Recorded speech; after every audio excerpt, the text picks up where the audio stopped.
what they're saying. They're proposing a total rebrand to its services, and they want to be called SEPTA Metro now. You know what? Can we get camera 16? It is kind of the SEPTA logo, but with the word Metro. So it's SEPTA Metro. But there's lots of other things that are going to be changing besides just the logo. Yeah. And they say this is going to make it easier for everyone to understand how to use SEPTA, how to navigate SEPTA. So joining us now Is a man, I wish I had his name, Lex Powers.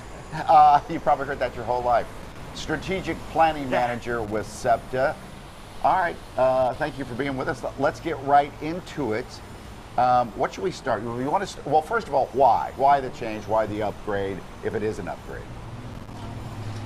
Yeah, well, you know, we've received persistent feedback over the years about the state of our signage and how difficult it can be to use SEPTA as a new user or someone who doesn't speak English or someone with a disability.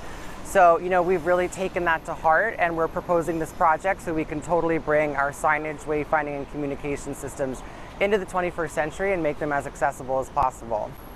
And to break it down, essentially it's going to be a series of numbers and colors and I guess letters. Yeah, let's start with the colors. Why did you choose certain colors? Was that really a factor? Yeah, so I will say that right now it's all a proposal. So the term SEPTA Metro, it's not a proposal to replace the term SEPTA. We're not going to rebrand the agency. What we are doing is we're trying to make sure that our rail transit lines are more understandable. And I think the fact that a lot of people don't necessarily know what I mean when I say rail transit is part of the problem. So that is the Market Frankfurt line, the Broad Street line, the Norristown High-Speed line, the 10, 11, 13, 34, 36, 101, 102, and 15 trolleys. And you know, the fact that it takes me so long to say that really shows why we need some sort of a shorter term for that. But you know, we are proposing to keep blue for the Market Frankfurt line because that is already a well-known color, orange for the Broad Street line because that's a well-known color. The subway surface trolleys that run underground in Center City will be green as they are now, and the Norristown High-Speed line purple still. But we are proposing that, for example, the Media Share and Hill lines in the suburbs be pink because they are different from the trolleys in the city. And then the Route 15 trolley on Girard Avenue be yellow, and then that would be the letter G. And what also helped with this is you mentioned that you rattled off all the different names, but then there's also the unofficial names, like the L. And that has also been confusing to some folks if you're new to the area. You know, I didn't put it together. It's the L, it's the EL, so they just say L. Oh yeah. I mean, we have heard, for example, that someone who is new to the city will go and try to ride the L, and they won't know where it is because all they see is the Market Frankfurt line. And we know from the research and the surveys that we've done, this is not a surprise that most Philadelphians call it the L. So what we're really trying to do is build off of the terminology that works already. So that's why you see the letter L for the Market Frankfurt line, because most people won't have to change what they're saying in speech. Right. Gotcha. And the L is referencing an outdated system anyway, isn't it? The whole reason why we say L. Yeah, I mean, it is an elevated line for most of its right-of-way, but it is also underground in Center City. You know, so that is a point of confusion also where people are looking for something that's above ground. But if you're in Center City, you have to go below ground.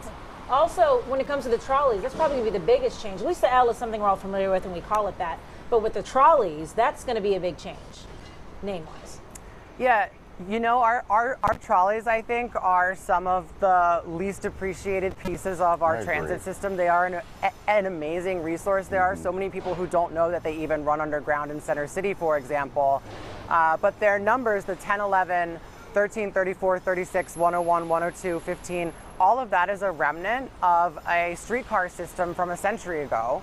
So it's really time to rethink the way that we are talking about those. So just call it T1, 2, 3, 4, 5. T1, T2, T3, T4, T5. Right. Part of the goal is to come up with a nomenclature system for all of those lines that is accessible, that's using letters and numbers that are easy to recognize for people who don't speak English or people with disabilities, and to do it in a consistent way. So, for example, the Broad Street Local would be B1, Broad Street Express would be B2, in the same way that the trolleys would be T1 through 5. Now, you know Philadelphia. They like things the way they are, and, you know, change. It's a big deal. Strap in. Is this guaranteed going to happen, or really are Philadelphians going to have some say and be able to weigh in, and if they want to reject this, they can? Oh yeah, I think we absolutely know what we are stepping into with this. So we've built in a significant period of public feedback, and we've also created these recommendations from, and that's right now, right? Mm-hmm. So we have a website, we have ways to submit comments. We are monitoring the comments that we get. We have boards throughout the system that present information on the project with a number that you can call to submit a comment and a QR code that you can use to submit one also. So we are really eager to see what people think. Yeah. But with that said, also a wayfinding system for the most part targets the people who don't know the system yet. Yeah. Oh, so there you go. The SEPTA experts are not necessarily, the target audience if you already know where you're going. Okay. Hey, why'd you choose squares? So squares we chose because we already use circles more or less for the bus network. So in the future, you would be able to see a square and you would know that that's a rail line versus a circle for a bus line. Okay. And if, let's say everyone approves or say, hey, let's go ahead and do this, when will it take effect? When will we see it happening? So like I said, over the next few months, there's a public comment period and we're really interested in hearing feedback.